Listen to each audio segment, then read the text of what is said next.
एक हरे भरे गांव में राधा नाम की एक दयालु महिला रहती थी। उसके पास एक सुंदर सफेद और भूरी रंग की गाय गौरी और एक छोटी चंचल बकरी गुट्टी थी। गौरी शांत स्वभाव की थी, जबकि गुट्टी नटखट और फुर्तीली थी।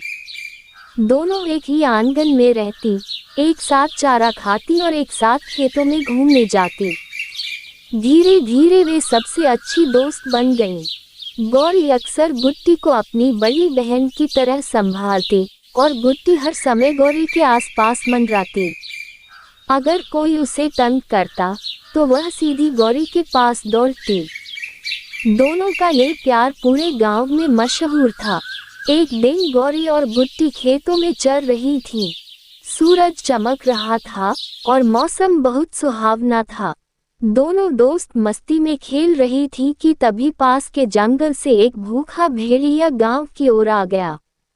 भेड़िए की लालच भरी नजरें गुट्टी पर पड़ी। गुट्टी छोटी और नाजुक थी, इसलिए भेड़िए ने उसे अपना शिकार बनाने की ठान ली। गुट्टी डर के मारे कांपने लगी और तेजी से गौरी के पास भागी।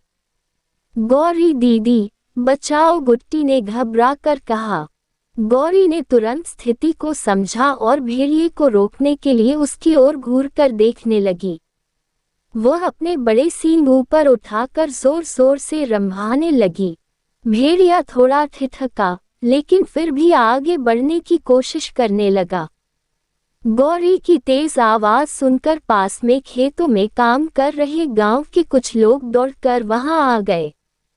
इतने सारे इंसानों को अपनी ओर आता देखकर भेड़िया डर गया और उल्टे पांव जंगल की ओर भाग निकला। गुट्टी ने राहत की सांस ली और खुशी से गौरी से लिपट गई। अगर तुम न होती तो मैं क्या करती।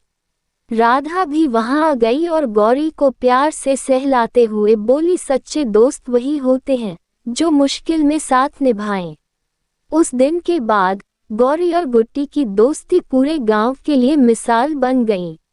शिक्षा: उनकी दोस्ती ने ये सिखाया कि सच्चे दोस्त हर मुश्किल में एक दूसरे का साथ निभाते हैं, चाहे हालात कैसे भी हों।